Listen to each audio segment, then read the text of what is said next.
안녕하세요, 로기랜드 로기입니다. 벌써 쭈갑 시즌이 얼마 남지 않았는데요. 1년 내내 선상 낚시를 정말 열심히 탔지만 가까운 곳에 꽝 없는 낚시는 역시 쭈갑 낚시가 최고라고 생각합니다. 초보인 저 역시도 올해 쭈갑 낚시를 준비하면서 하나하나 점검해 보려고 하는데요.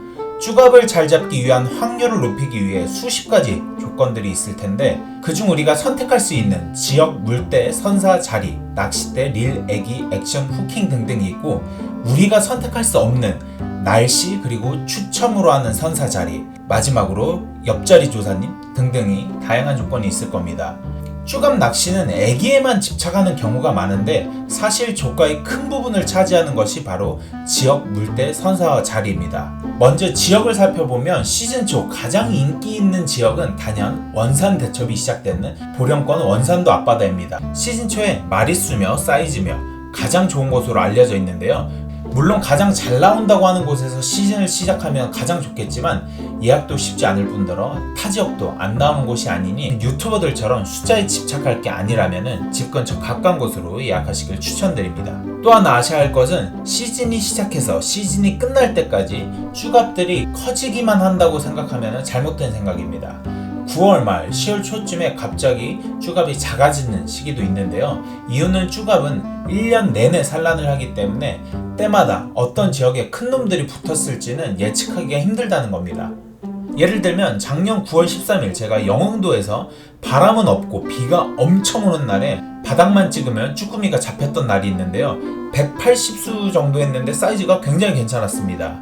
그 이후 10일 뒤인 9월 23일 당진권에서 217마리나 했음에도 키로수 조과는 영흥도보다 반토막인 날이 있었습니다. 반대로 시즌 후반부에 10월 17일 영흥도에서는 쭈갑이 정말 작은 놈들이 나온 반면 일주일 뒤인 10월 23일 대천에서는 지난주 영흥도에 비해 2배 사이즈만한 쭈갑들을 잡을 수가 있습니다. 마지막으로 시즌 오프인 11월 9일에 영흥도에서는 엄청난 대포알 가비들을 잡을 수가 있었는데요. 거의 제주권에서 잡을 수 있는 시냇감 정도의 사이즈였습니다.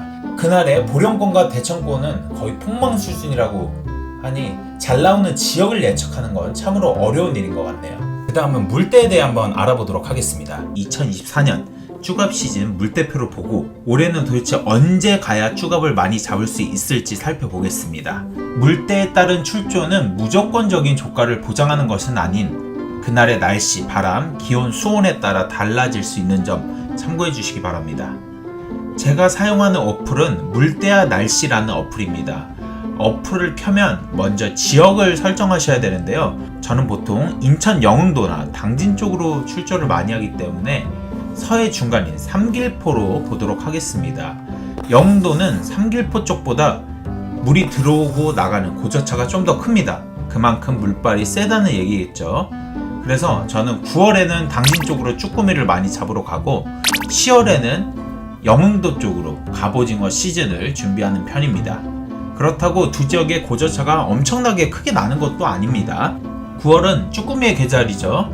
쭈꾸미는 갑오징어에 비해 고저차가 약한 조금 물대 전후로 조과가 좋습니다. 그에 반면 갑오징어는 유영을 하기 때문에 물이 조금 가는 날이 활성도가 좋은데요. 쭈꾸미는 조금 기준으로 앞뒤 3일씩 즉 12물부터 조금 무시를 지나 3물까지가, 갑오징어는 사리와 조금 무시를 제외한 3물부터 5물 그리고 10물부터 13물까지가 조과가 좋은 편입니다. 그 중에서도 3물부터 5물까지를 더욱더 선호를 하는데요. 물론 고주차의 차이는 때때마다 다르니 월별 물대를 살펴보도록 하겠습니다. 금어기가 풀리는 2024년 9월 1일은 일요일 5물로 시작을 합니다. 한 달에 2번의 사리와 2번의 조금이 있는데 그중 한 번은 약사리, 한 번은 대사리가 있습니다. 태양과 달 그리고 지구의 위치 배열에 따라 달라지는데요. 달의 위치가 지구와 태양 사이에 있을 때, 즉 가장 인력이 강해지는 금음달이 뜰 때는 대살이라고 부릅니다. 지구가 달과 태양 사이에 있을 때는 대살이 때보단 살짝 약한 보름달이 뜨는 약살이, 반대로 태양과 지구 기준에 달의 배열이 좀 깨지는 때, 위아래로 있을 때가 인력이 가장 낮아지는 조금입니다.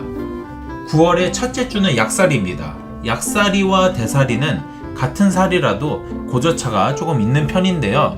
첫 번째 주 7, 8, 9물을 보면은 조류의 세기가 가장 강한 날이 80% 정도입니다. 그 다음에 살이는 7물부터 11물까지 조류의 세기는 거의 맥스로 계속 이어지는 날이 되는데요. 약 6시간의 같은 시간이라도 조금때보다 살이 때가 훨씬 더 많은 양의 물이 빠져나가거나 들어오게 되어 뻘이 많은 서해는 물이 탁해지고 뻘물로 변하게 됩니다. 그렇게 되면 쭈갑들의 활성도가 떨어지기 마련인데요. 또한 대살이 이후에 한 3일 정도는 뒤집혀 있던 바다가 진정되기까지 한 3, 4일 정도 시간이 소요됩니다. 이때도 조과가 좋을 확률은 조금 떨어지겠죠. 만약 대살이 때 기상이 안 좋아서 바람까지 불기라도 하면은 최악의 조건이라고 보면 되겠습니다. 이런 이유로 대살이 때보다는 약살이에 쭈갑 낚시를 선호하며, 약살이와 약살이 이후 죽은 물때에는 바람만 많이 불지 않는다면 오히려 활성도가 좋아져 조과가 대박치는 날이 있을 수도 있습니다. 특히 갑오징어 낚시에서 그런 현상들이 자주 보입니다. 반대로 대살이는 대살이뿐만 아니라 대살이 이후 죽는 물때까지 개인적으로 낚시를 조금 피하고 싶은 때입니다. 다시 9월 물때로 돌아오면은 9월 1일 일요일 오물로 시작되며 약살이로 쭈꾸미 낚시에는 조금 물이 빠를 수는 있습니다만 9월 1일 시즌 첫날인데 절대로 못 참겠죠. 물이 빠르지 않는 지역으로 출조하시는 게 조금 더 유리해 보입니다. 예를 들면은 상대적으로 잔잔한 태안 쪽 천수한 지역이 될 수 있겠는데요.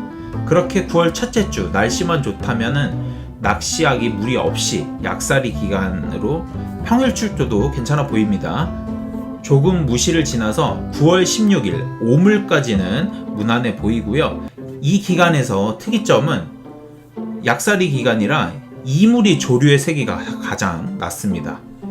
이후 대살이 기간과 대살이 이후 3, 4일인 죽는 멜때까지 지나 9월 25일 조금 때부터 조금 조항이 좋아지지 않을까 싶습니다. 제가 다니는 영흥도나 당진은 9월 마지막 제주부터 쭈꾸미에서 갑오징어로 출조가 바뀌는 곳이 많습니다. 대살이 이후 약살이 기간이라 이때부터 적당한 사이즈의 갑오징어가 한 10월 15일까지 계속해서 날씨만 좋다면 괜찮을 것 같은데요. 말씀드렸다시피 갑오징어는 오히려 약살이 물때일 때 대박이 나는 경우도 있습니다. 물론 3월에서 3월에 평일이라도 출조를 할 수 있다면 그때 가는 게 가장 마음도 편하고 조과도 좋을 것이라고 생각이 됩니다. 이후 10월 16일은 대살이 때라 오물임에도 80% 이상의 조류가 굉장히 세지기 시작한 때인데요. 대살이와 죽는 물때를 지나 바닷물이 안정이 되면 10월 25일부터 바다 상황이 좀 괜찮아질 것 같습니다. 이후로는 한 10월 말까지는 쭉 괜찮아 보입니다. 보통 서해 11월 초에 특히 바다 수온이 11월임에도 올라갈 때에는 대가비들이 가끔 보이기도 하는데요. 11월 초 약살이 기간이라 그때 조항을 봐가면서 갑오징어 출조를 하는 것도 괜찮아 보입니다. 그리고 직장인분들은 주말 날씨를 많이 생각을 하실 텐데 9월 1일 오물, 그리고 9월 7, 8일 10일 12물, 9월 14, 15일 3, 4물, 9월 28일 29일 2, 3물, 10월 5일 6일 10, 11물, 10월 12일 13일 1, 2물, 10월 26일 27일 무시 1물로 줄말만 놓고 봤을 때는 주말에 대부분 약살이나 좋은 물때들이 사실 껴 있습니다. 그 중에 가장 좋은 날을 꼽아드리자면 9월 14, 15일, 그리고 9월 28, 29일, 10월 10일, 13일이 되겠네요. 그 다음은 선사인데요. 선사를 고르는 기준은 다양합니다. 조과가 좋은 전투선단, 친절한 선장님과 사무장님, 밥이 맛있는 선상 맛집, 시설이 좋은 신조선 등등이 있는데요. 선사는 간단하게 생각해서 예약하기 힘든 선사일수록 좋은 배일 확률이 아주 높습니다. 인기 선단일수록 전두배의 조과가 좋을 확률이 높은데요.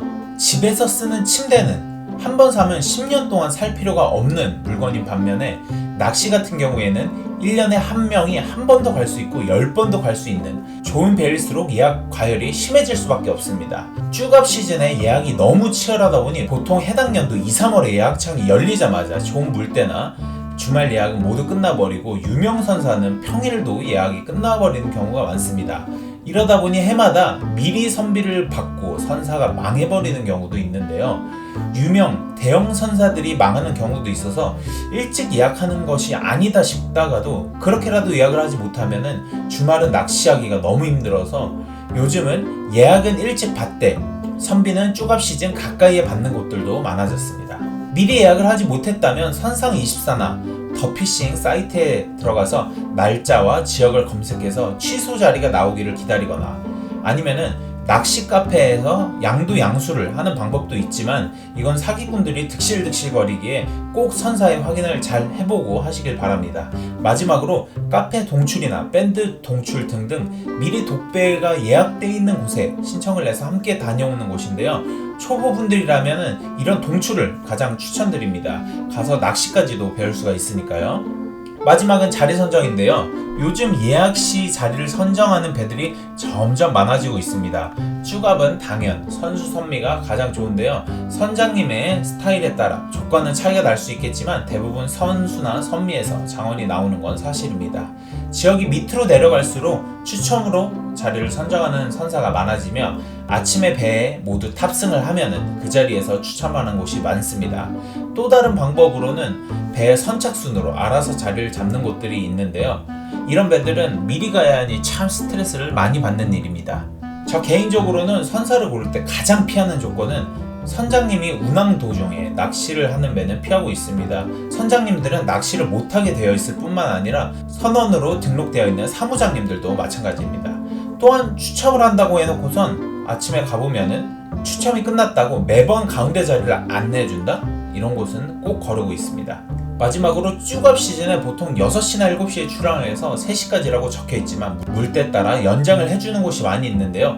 간혹 한 배가 하루에 예약창이 2개인 경우 종일배 이후에 오후 3시부터 6시까지 짧은 체험배도 운영하는 곳이 있다면은 3시 이후 아무리 물때가 좋아 잘 나온다고 해도 체험배를 막기 위해서 2시 반부터는 들어올 준비를 하게 됩니다. 저는 전투배를 선호하기 때문에 오후에 체험배를 운영하는 곳은 절대로 예약하지 않습니다. 오늘 쭈갑 시즌 준비 과정 중에 지역, 물때, 선사, 자리에 대해 알아봤는데요. 다음 편은 쭈꾸미 갑오징어 애기에 대해 한번 알아보도록 하겠습니다. 그럼 다음 영상에서 만나요. 안녕.